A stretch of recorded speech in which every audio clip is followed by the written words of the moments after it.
Hi hello world മീൻസിൻ്റെ പുതിയൊരു വീഡിയോയിലേക്ക് എല്ലാവർക്കും സ്വാഗതം. അപ്പോൾ ആദ്യമായാണ് ഈ ചാനൽ കാണുന്നതെങ്കിൽ ചാനൽ സബ്സ്ക്രൈബ് ചെയ്യുക, വീഡിയോ ഇഷ്ടമായ ലൈക്ക് ചെയ്യുക, പിന്നെ നോട്ടിഫിക്കേഷൻസ് ഒക്കെ വരാൻ വേണ്ടി ബെൽ ബട്ടൺ എനേബിൾ ചെയ്യാം. ഓക്കെ, അപ്പോൾ ഇത് സുവോളജി ക്വസ്റ്റ്യൻ പേപ്പർ ഡിസ്കഷനാണ്. അപ്പം ഇനിയിപ്പം ആകെ ഒരാഴ്ചയില്ല, അടുത്ത തിങ്കളാഴ്ച എക്സാം തുടങ്ങുകയാണ്. അപ്പം ഇനി നിങ്ങൾക്ക് വേണ്ട പോർഷൻസ് ഏതൊക്കെയാണ് പറഞ്ഞാൽ അത് ഞാനിടാം. അല്ലാതെ ഇങ്ങനെ ഈ ക്വസ്റ്റ്യൻസ് ഇട്ടുകൊണ്ടെന്നാൽ നിങ്ങൾക്ക് ലാംഗ്വേജസ് പഠിക്കണ്ടേ, അപ്പോൾ അതിന് ടൈമില്ലാണ്ടാവും. ഇനി ഒരാഴ്ച മെയിൻലി ലാംഗ്വേജസിൽ കോൺസെൻട്രേറ്റ് ചെയ്യുക. ഫസ്റ്റ് 3 എക്സാം ലാംഗ്വേജ് ആണല്ലോ, അത്യാവശ്യം നന്നായിട്ട് തന്നെ അക്കാഡമിക് റൈറ്റിംഗ് പഠിക്കാണ്ട്, അതേപോലെ തന്നെ അത് മറ്റേതും അത്യാവശ്യം നന്നായിട്ട് തന്നെ നമ്മുടെ സെക്കൻഡ് ടെക്സ്റ്റ് ബുക്കും പഠിക്കാനുണ്ട്. അപ്പം അതുകൊണ്ട് എങ്ങനെയാണ് നിങ്ങൾക്ക് വേണ്ട ക്വസ്റ്റ്യൻസ് മാത്രം ഒന്ന് കമൻറ്റ് ബോക്സിൽ കമൻറ്റ് ചെയ്യുക. അപ്പോൾ അതിനനുസരിച്ച് ചെയ്യാം. എനിക്ക് തോന്നുന്നു പൈലയുടെ റെസ്പിറേറ്ററി സിസ്റ്റം ഞാൻ എന്തായാലും ചെയ്തുതരാം കേട്ടോ. അത് എനിക്ക് ഓർമ്മയുണ്ട് ആരോന്ന് ചോദിച്ചത്. പിന്നെ വേറെ ഏതെങ്കിലും ഉണ്ടെങ്കിൽ പിന്നെ സെലാജിനെല്ലി ഉണ്ട് തോന്നുന്നുണ്ട്. സെലാജിനെല്ലിയും ഞാൻ മറ്റന്നാളായിട്ട് ആ 2 വീഡിയോ ഞാൻ എന്തായാലും നാളെയും മറ്റന്നാളായിട്ട് ചെയ്യാം. ഇനി വേറെ ഏതെങ്കിലും ഉണ്ടെങ്കിൽ ജസ്റ്റ് ഒന്ന് കമൻറ്റ് ബോക്സിൽ കമൻറ്റ് ചെയ്യുക. ഈ ഒരു 3 ദിവസത്തിൽ ചെയ്യാൻ പറ്റുന്ന തരത്തിലുള്ളത്, അല്ലാണ്ട് വലിയ ടോപ്പിക്സൊന്നും നമ്മൾ ഡിസ്കസ് ചെയ്താൽ നിങ്ങൾക്ക് ലാംഗ്വേജ് പഠിക്കാനുള്ള സമയം പോകും. അപ്പോൾ ലാംഗ്വേജിന് ഇമ്പോർട്ടൻസ് കൊടുത്ത് അത് പഠിച്ചു തുടങ്ങുക കേട്ടോ. കാരണം ഇനി അത്ര ദിവസമല്ലേ ഉള്ളൂ. അപ്പം നമുക്ക് നമ്മളെ ക്വസ്റ്റ്യൻ പേപ്പറിലേക്ക് കിടക്കാം. റെസ്പിറേറ്ററി ഓഫ് പൈലിയും സെലാജിനെല്ലിയും ഞാൻ ചെയ്യും. വേറെ എന്തെങ്കിലും വേണമെങ്കിൽ ഒന്ന് കമൻറ്റ് ചെയ്താൽ മതി. ആ ഒരു എന്തായാലും ശനിയാഴ്ചൻ്റെ ഉള്ളിൽ കമൻറ്റ് ചെയ്യണം.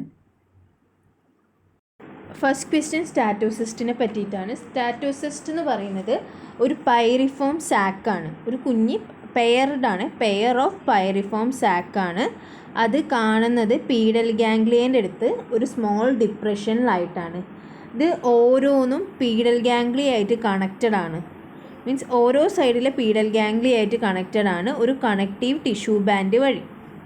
ഓക്കെ, സ്റ്റാറ്റോസിസ്റ്റ് എന്ന് പറഞ്ഞു കഴിഞ്ഞാൽ ഞാൻ സ്ട്രക്ചറിനെ പറ്റി പറയുമ്പം ഒരു ഹോളോ ഹാർഡ് തിക്ക് ഫൈബ്രസ് ക്യാപ്സ്യൂളാണ്. ഒരു ഹോളോ ആയിട്ടുള്ള നല്ല ഹാർഡായിട്ടുള്ളൊരു ക്യാപ്സ്യൂളിനെയാണ് നമ്മൾ സ്റ്റാറ്റോസിസ്റ്റ് എന്ന് പറയുന്നത്. അതിന് ചുറ്റുപാടുമായിട്ട്, അതിൻ്റെ പിക്ചർ നോക്കിയാൽ അറിയാം, അതിന് ചുറ്റുപാടുമായിട്ട് കണക്റ്റീവ് ടിഷ്യൂ ഉണ്ട്. പിന്നെ അതിനെ ലൈൻ ചെയ്തിട്ട്, അതിൻ്റെ ഉൾഭാഗത്ത് ലൈൻ ചെയ്തിട്ട് ഒരു single layer of ciliated sensory കോളുംനാർ epithelium, അതിൻ്റെ ഉള്ളിലത്തെ ഭാഗം കവർ ചെയ്തിട്ട് ഒരു സിംഗിൾ ലെയർഡ് ആയിട്ടുള്ള സെൻസറി കോളുംനാർ എപ്പിത്തീലിയം കാണാം. പിക്ചർ അവിടെ നോക്കണേ. പിന്നെ ഇതിൻ്റെ ക്യാവിറ്റി നോക്കുകയാണെങ്കിൽ, ഈ ഒരു ക്യാപ്സ്യൂളിൻ്റെ ക്യാവിറ്റി നോക്കുകയാണെങ്കിൽ അതിൻ്റെ അകത്തൊരു വിസ്കസ് ഫ്ലൂയിഡ് കാണാം. ആ ഫ്ലൂയിഡിൻ്റെ അകത്ത് അതിൻ്റെ നടുവിലായിട്ട് കണ്ടോ ഒരു വിസ്കസ് ഫ്ലൂയിഡ് കാണാം. അതിൻ്റെ അകത്ത് കുറച്ച് സ്കാറ്റേർഡ് ആയിട്ടുള്ള കാൽക്കേരിയസ് കാൽസ്യം കൊണ്ടുണ്ടാക്കിയ പാർട്ടിക്കിൾസിനെ കാണാം. അതിനെയാണ് നമ്മൾ വിളിക്കുന്നത്? സ്റ്റാറ്റോകോണിയ എന്ന് വിളിക്കുന്നത്. സ്റ്റാറ്റോകോണിയ. പിന്നെ ഇതിലേക്ക് സെറീബ്രൽ ഗാംഗ്ലിയ എന്നുള്ള നെർവ്സ് വരുന്നുണ്ട്. നെർവ്സിനെയാണ് അവിടെ ഡാർക്ക് ബ്ലാക്ക് ഷെയ്ഡിൽ കാണിച്ചിരിക്കുന്നത്. അപ്പം സ്റ്റാറ്റോസിസ്റ്റ് എന്ന് പറഞ്ഞാൽ എന്തൊക്കെയാണ്? ഒരു ഹോളോ ഹാർഡ് തിക്ക് ഫൈബ്രസ് ക്യാപ്സ്യൂളാണ്. അതിനെ എൻക്ലോസ് ചെയ്തിട്ട് ഒരു കണക്റ്റീവ് ടിഷ്യൂ ഉണ്ട്. പിന്നെ അതിൻ്റെ ഉള്ളിൽ നോക്കുകയാണെങ്കിൽ അതിൻ്റെ ഒരു സിംഗിൾ ലെയർഡ് കോളുംനാർ എപ്പിത്തീലിയത്തിൻ്റെ ഒരു സിംഗിൾ ലെയർ അതിൻ്റെ ഉള്ളിലായിട്ട് കാണാൻ പറ്റും. പിന്നെ ഇതിൻ്റെ ഈ ഒരു ക്യാപ്സ്യൂളിൻ്റെ ക്യാവിറ്റീനകത്ത് നമുക്കൊരു വിസ്കസ് ഫ്ലൂയിഡ് കാണാം. ആ വിസ്കസ് ഫ്ലൂയിഡിലായിട്ട് നമുക്ക് കുറച്ച് കാൽക്കേരിയസ് പാർട്ടിക്കിൾസിനെ കാണാം. അതിനെയാണ് സ്റ്റാറ്റോകോണിയ എന്ന് വിളിക്കുന്നത്. പിന്നെ ഇതിലേക്ക് കുറച്ച് നെർവ്സ് വരുന്നുണ്ട്. ഇവിടുന്ന് സെറീബ്രൽ ഗാംഗ്ലിയനോട്. ഇത് ഓൾറെഡി പീഡൽ ഗാംഗ്ലിയ ആയിട്ട് കണക്റ്റഡ് ആണ്. അത് കണക്ട് ചെയ്ത് എന്തുപയോഗിച്ചിട്ടാണ്? Connective tissue band. അത് കൂടാതെ ഇവിടുന്ന് നെർവ്സ് വരുന്നുണ്ട്, സെറീബ്രൽ ഗാംഗ്ലിയനും നെർവ്സ് വരുന്നുണ്ട്. ഇനി ഇതിൻ്റെ ഫങ്ഷൻ എന്ന് പറഞ്ഞു കഴിഞ്ഞാൽ ഇതൊരു ബാലൻസിങ് ഓർഗാനാണ്. നമ്മൾ ഓൾറെഡി പറഞ്ഞല്ലോ അതിലൊരു ഫ്ലൂയിഡ് ഉണ്ടെന്ന്. അത് ഉപയോഗിച്ചിട്ട് ഇത് ബാലൻസ് ചെയ്യാണ് ചെയ്യുന്നത്. ആ ഒരു സ്റ്റാറ്റോസിസ്റ്റിൻ്റെയും അതേപോലെ തന്നെ സ്റ്റാറ്റോകോണിയയുടെയും അതിൻ്റെ മൂവ്മെൻ്റ് അനുസരിച്ചിട്ടാണ് ഇതിൻ്റെ ബോഡിയുടെ ഇക്വിലിബ്രിയം ഇത് മെയിൻറ്റെയിൻ ചെയ്യുന്നത്. അപ്പോൾ ഇപ്പോൾ ഒരു ചെറിയൊരു ഇംബാലൻസ് വന്നു കഴിഞ്ഞാൽ സ്റ്റാറ്റോകോണി എന്താവും? സെൻസറി സെൽസായിട്ട് നമ്മൾ അതിൻ്റെ ചുറ്റുപാടും, മീൻസ് അതിൻ്റെ ഇൻറ്റേർണൽ ലൈനിങ്ങിൽ സെൻസറി കോളുംനാർ എപ്പിത്തീലിയം ഉണ്ട് എന്ന് പറഞ്ഞു. അതുമായിട്ട് ഈ സ്റ്റാറ്റോകോണിയ ഒന്ന് എന്താ പറയുക പ്രസ് ചെയ്യും, അതിനോടൊന്നിങ്ങനെ പ്രസ് ചെയ്യും. ആ സമയത്ത് അവിടെ ഒരു നെർവ് ഇമ്പൾസ് ഉണ്ടാവും. ആ നെർവ് ഇമ്പൾസ് നേരെ സെറീബ്രൽ ഗാംഗ്ലിയയിൽ പോവും. അപ്പോൾ സെറീബ്രൽ ഗാംഗ്ലിയ അതിനനുസരിച്ചിട്ട് റെസ്പോണ്ട് ചെയ്തിട്ട് വേറൊരു ഇമ്പൾസ് ഇങ്ങോട്ട് അയച്ചിട്ട് ആ ഒരു പൊസിഷൻ കറക്ഷന് വേണ്ടി സഹായിക്കും, ഈക്വിലിബ്രിയം കറക്റ്റ് ചെയ്യാൻ വേണ്ടി സഹായിക്കും. അത് നമ്മൾ ഒരു ബ്രെയിൻ സിസ്റ്റം പോലെയാണ്. ഓക്കെ, അതാണ് സ്റ്റാറ്റോസിസ്റ്റ്. ആ ചിത്രവും വരയ്ക്കാൻ പഠിക്കട്ടോ. വട്ടം മൊത്തം എളുപ്പമല്ല വരയ്ക്കാൻ. ആ ചിത്രം കൂടി വരച്ച് കഴിഞ്ഞാൽ ആ ഒരു സ്റ്റാറ്റോസിസ്റ്റ് ചോദിക്കാൻ സാധ്യതയുള്ളൊരു ക്വസ്റ്റ്യൻ ആട്ടോ. സ്റ്റാറ്റോസിസ്റ്റ് ഏതെങ്കിലും ഒന്ന് ചോദിക്കും, സ്റ്റാറ്റോസിസ്റ്റോ അല്ലെങ്കിൽ ഓസ്പ്രീഡിയോ ചോദിക്കും. നേരത്തെ ഞാൻ സ്റ്റാറ്റോസിസ്റ്റിനെ കാണിച്ചു തന്നിട്ടില്ല. ഇതാണ് സ്റ്റാറ്റോസിസ്റ്റ്. ഇതിന് ചുറ്റുപാടും നമ്മൾ നേരത്തെ പറഞ്ഞിട്ടുണ്ടായിരുന്നു ഒരു കവറിങ് ഉണ്ട് കണക്റ്റീവ് ടിഷ്യൂവിൻ്റെ. പിന്നെ ഇതാണ് ആ ഫൈബ്രസ് ക്യാപ്സ്യൂൾ. പിന്നെ ഇതിൻ്റെ ഉള്ളിൽ കാണുന്ന ഈ വെള്ള ഉണ്ടല്ലോ, അതാണ് സ്റ്റാറ്റോകോണിയ. ഇത് പിന്നെ സെറീബ്രൽ ഗാംഗ്ലിയോണിൽ നിന്ന് വരുന്ന നേഴ്സാണ്. ജസ്റ്റ് ഞാൻ റഫായിട്ട് ഈ ചിത്രം വരയ്ക്കാൻ പഠിക്കണേ. പിന്നെ ഓസ്പ്രീഡിയത്തിനെ പറ്റിയേ പറയുള്ളൂ. ഓസ്പ്രീഡിയം ഒരു കീമോ റിസപ്റ്ററാണ്. ഇത് കാണുന്നത് എന്താ പറയുക ലെഫ്റ്റ് ന്യൂക്കൽ ലോബിൻ്റെ അടുത്തായിട്ടാണ്, near to left nuchal lobe. ഇത് നമ്മൾ വിശ്വസിക്കുന്നത് ഇതൊരു റൈറ്റ് ടീനീഡിയൻ എന്താ പറയുക റുഡിമെൻ്ററി ആയി പോയിട്ട്, പക്ഷേ റുഡിമെൻ്ററി ആണെങ്കിലും അതിനൊരു ഫങ്ഷണൽ ആയിട്ട് ആക്ട് ചെയ്യുകയാണ്. അതിനൊരു ഫങ്ഷൻ ഉണ്ട്, കീമോ റിസപ്റ്റർ എന്നുള്ള ഫങ്ഷൻ ഉണ്ട്. ടോർഷൻ്റെ സമയത്ത് അത് ലെഫ്റ്റിലേക്ക് എത്തിപ്പോയതായിരിക്കും എന്നാണ് വിചാരിക്കുന്നത്. പിന്നെ ഇതിൻ്റെ ഷേപ്പ് നോക്കുമ്പം ഇത് സ്മോൾ ഓവോയിഡ് എലോങ്ങേറ്റഡ് ബൈ പെക്റ്റിനേറ്റ് സ്ട്രക്ചറാണ്. ഇതിൻ്റെ ഷേപ്പ് നോക്കുമ്പം ഓവോയിഡ് ആയിട്ടുള്ളൊരു ഷേപ്പാണ്. പിന്നെ കുറച്ച് നീണ്ടിട്ടാണ്ട് എലോങ്ങിനേറ്റ്. ബൈ പെക്റ്റിനേറ്റ് എന്ന് പറയാനുള്ള കാരണം എന്താ കണ്ടോ, രണ്ട് സൈഡിൽ നിന്നും ഇങ്ങനെ വരുന്നില്ല, അതുകൊണ്ട് ബൈ പെക്റ്റിനേറ്റ് സ്ട്രക്ചറാണെന്നാണ് പറയുന്നത്. പിന്നെ ഇതിൽ നമുക്ക് ട്രയാങ്കുലർ ഷേപ്പിലുള്ള ലീഫ് ലൈക്ക് ലാമെല്ലേനെ കാണാം. ട്രയാങ്കുലർ ഷേപ്പിലുള്ള ഫ്ലഷി ലീഫ്ലെറ്റ്സ് അല്ലെങ്കിൽ ലാമെല്ല, ഈ സാധനത്തിനെയാണ് വിളിക്കുന്നത്. അപ്പോൾ അങ്ങനെ ലാമെല്ലേനെ കാണാം. ഇങ്ങനത്തെയാണ് ട്രയാങ്കുലർ ഫ്ലഷി തിക്ക് ലാമെല്ലേനെ കാണാം. അത് അറേഞ്ച് ചെയ്തിരിക്കുന്നത് ഒരു സെൻട്രൽ ആക്സിസിൻ്റെ രണ്ട് സൈഡുമായിട്ടാണ്. അപ്പം ഇതിൻ്റെ എങ്ങനെയാണ് ഇത് അറ്റാച്ച് ചെയ്തിരിക്കുന്നത് നോക്കാം. സെൻട്രൽ ആക്സിസിലേക്ക് നാരോ എഡ്ജാണ്, കുറച്ച് മെലിഞ്ഞിട്ടുള്ള എഡ്ജല്ലേ സെൻട്രൽ ആക്സിസിനോട് അറ്റാച്ച് ചെയ്തിരിക്കുന്നത്. പക്ഷെ മാൻഡിലിനോട് അറ്റാച്ച് ചെയ്തിരിക്കുന്നത് കുറച്ചുകൂടി ബ്രോഡായിട്ടുള്ള ഒരു എൻഡാണെന്നാണ് പറയുന്നത്. ഓക്കെ, ഇനി ഇതിലെ എപ്പിത്തീലിയം നോക്കാം. ഇതിൽ ഈ ഒരു ഓസ്പ്രീഡിയത്തിൻ്റെ എപ്പിത്തീലിയം ഉണ്ടാക്കിയിരിക്കുന്ന രണ്ട് ടൈപ്പ് ഓഫ് സെൽസ് കൊണ്ടാണ്, ഗ്ലാൻഡ് സെൽസും സെൻസറി കോളുമിനാർ സെൽസും. നമ്മൾ സ്റ്റാറ്റോസിസ്റ്റിലും പറഞ്ഞിട്ടുണ്ടായിരുന്നു, അവിടെ എന്തുണ്ട് സെൻസറി കോളുമിനാർ സെൽസ്. അപ്പോൾ ഇവിടെ ഏതൊക്കെയാണ് ഗ്ലാൻഡ് സെൽസും സെൻസറി കോളുമിനാർ സെൽസും. ഇവിടെ സെൻസറി സെൽസ് രണ്ട് ടൈപ്പ് ഉണ്ട്, സീലിയേറ്റഡും നോൺ സീലിയേറ്റഡും. ഏതാണ് സീലിയേറ്റഡും നോൺ സീലിയേറ്റഡും കാണാം. പിന്നെ ഓസ്പ്രീഡിയത്തിലേക്ക് വരുന്ന ഓസ്പ്രീഡിയൽ നെർവ് എവിടെ നിന്നാണ്, ലെഫ്റ്റ് പ്ലൂറൽ ഗാംഗ്ലിയോൺ എന്നാണ്. എവിടെ നിന്ന് വരുന്നത്, ലെഫ്റ്റ് പ്ലൂറൽ ഗാംഗ്ലിയോൺ. ഓക്കെ, ഓസ്പ്രീഡിയ അപ്പോൾ എങ്ങനെയാണ് കാണുക വെച്ചാൽ ഒരു കർട്ടൻ പോലെ, എന്താ പറയുക മാൻഡിൽ റൂഫിൽ നിന്ന് ഒരു കർട്ടൻ പോലെയാണ് കാണുക. ഏത് ഭാഗത്തായിട്ടാണ് കാണുക, റെസ്പിറേറ്ററി മീൻസ് റെസ്പിറേഷന് വേണ്ടി വാട്ടർ കറണ്ട് വരുന്ന ആ ഭാഗത്തായിട്ട് മാൻഡിൽ റൂഫിൽ നിന്ന് ഒരു കർട്ടൻ പോലെയാണ് നമുക്ക് ഓസ്പ്രീഡിയത്തിനെ കാണാൻ പറ്റുക. ഇതിൻ്റെ ഫങ്ഷൻ എന്ന് പറയുന്നത് ഓൾഫാക്ടറി ആണ്. വരുന്ന വെള്ളത്തിൻ്റെ കെമിക്കൽ നേച്ചർ എന്താണെന്ന് മനസ്സിലാക്കാനും അതേപോലെ തന്നെ ഫുഡ് മെറ്റീരിയൽസിനെ സെലക്ട് ചെയ്യാനൊക്കെ വേണ്ടിയിട്ടാണ് ഇതിനെ യൂസ് ചെയ്യുന്നത്. അപ്പം it serve as olfactory to test the chemical nature of incoming water and also to discriminate food material in food selection. അപ്പോൾ ഈ ചിത്രം വരച്ചിട്ട് ഇത് എഴുതണം. മൂന്നാമത്തെ ക്വസ്റ്റ്യൻ ഡൈജസ്റ്റീവ് സിസ്റ്റം ആണ്.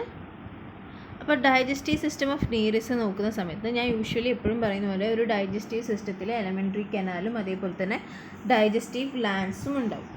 അപ്പം ഇതിലെ എലമെൻ്ററി കനാൽ എന്ന് പറയുന്നത് ലോങ് സ്ട്രെയിറ്റ് എലമെൻ്ററി കനാലാണ്. മൗത്തും ആനസും ഓപ്പോസിറ്റ് എൻസിലായിട്ടാണ് കാണാൻ പറ്റുന്നത്. ഇതെങ്ങനെ കാണുന്നത് വെച്ചാൽ ഈ എലമെൻ്ററി കനാൽ സീലത്തിൽ സസ്പെൻഡ് ചെയ്തിട്ട പോലെ ഇങ്ങനെ തൂക്കിയിട്ട പോലെയായിട്ടാണ് കാണുന്നത്.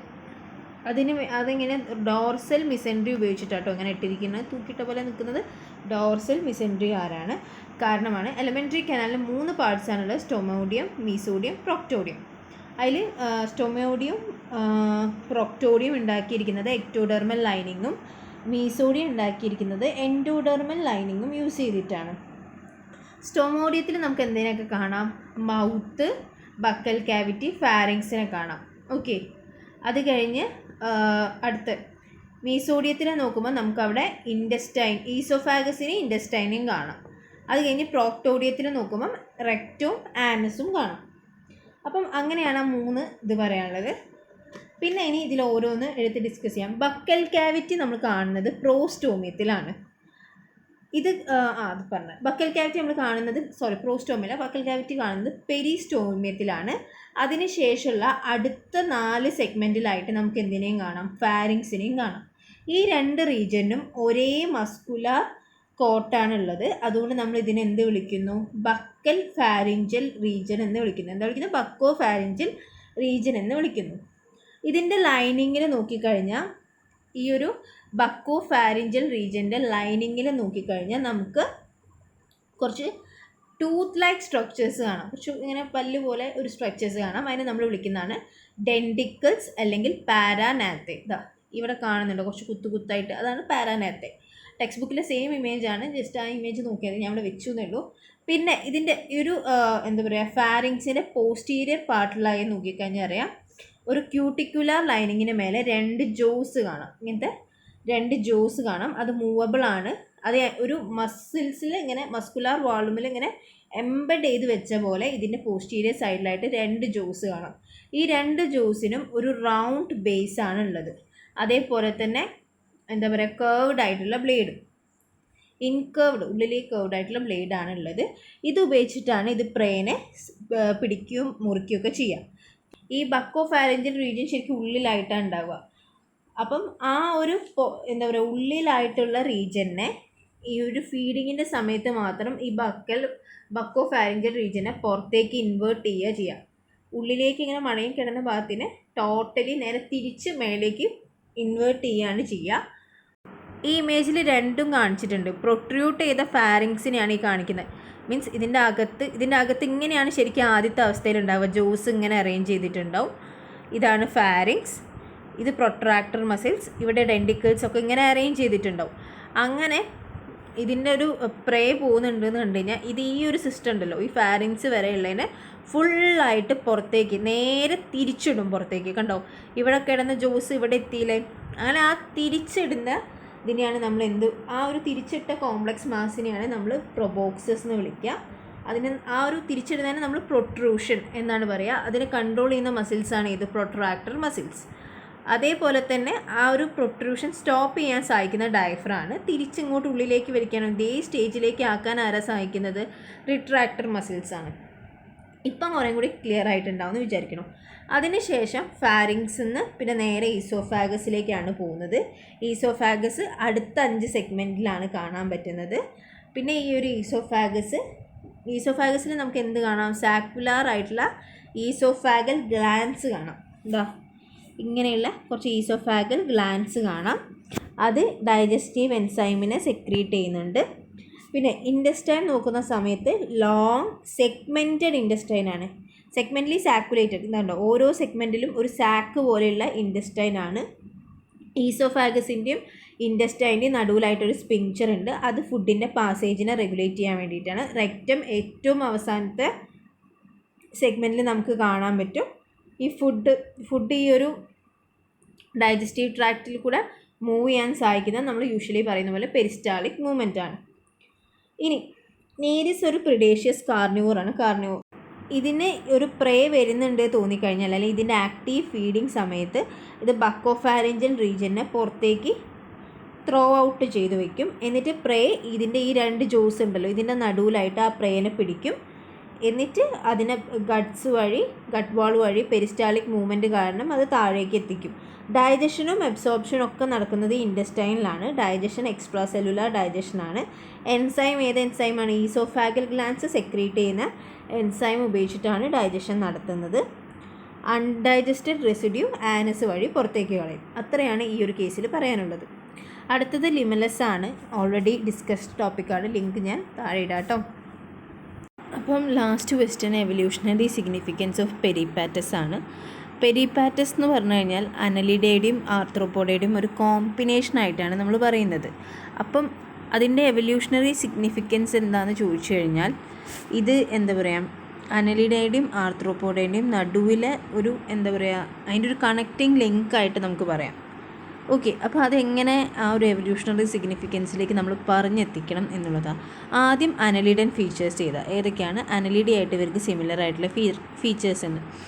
ഇതിന് വേർമിഫോം ബോഡിയാണ്, പ്രത്യേകിച്ച് വെൽ ഡിഫൈൻഡ് ആയിട്ടുള്ള ഹെഡില്ല, പിന്നെ അൺജോയിൻറ്റ് സ്റ്റംബി സാക്കുലാർ പാരപ്പോഡിയ ലൈക്ക് അപ്പൻഡേജസ് ആണ്. പാരപ്പോഡിയത്തിനെ പോലെയുള്ള സാക്കുലാർ ആയിട്ടുള്ള അപ്പൻഡേജസ് ആണ്.